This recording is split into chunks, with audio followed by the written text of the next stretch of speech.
Good morning, Joe. How are you today? Oh, hi, Colin. I'm fine, thank you. I'm sorry I'm running late, but I left my torch in the boot and I had to go back and get it. Why on earth do you need a torch here?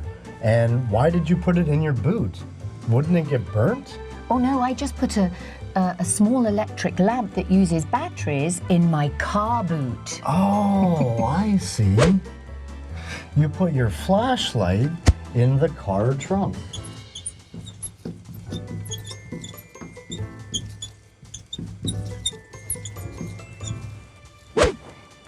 Car trunk? Oh, you mean this one. Oh, wrong image. There you go.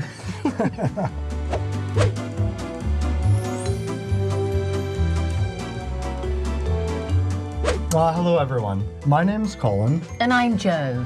This series of videos teaching English in a creative way is provided by Humber College. And for those of you who don't know, Humber College is located in Toronto, Canada. It is also the largest college in the country. So why are we here today? Well, I was born in England, and when I first came to Canada, I felt like I was speaking English, but people didn't always understand me. Well, that's true, eh?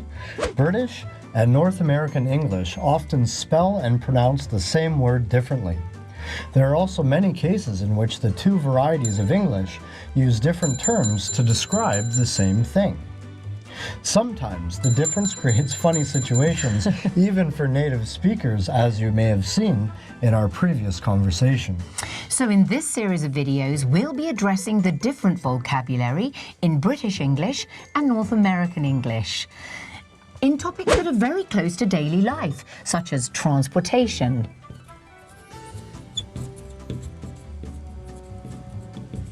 clothing, school, entertainment, housing, food, and shopping.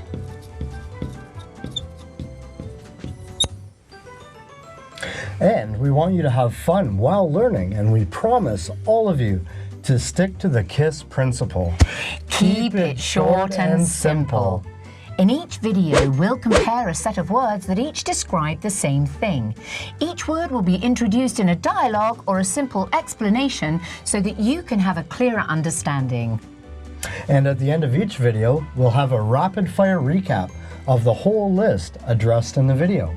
So stay tuned and let's have some fun learning about the differences between British and North American English vocabulary.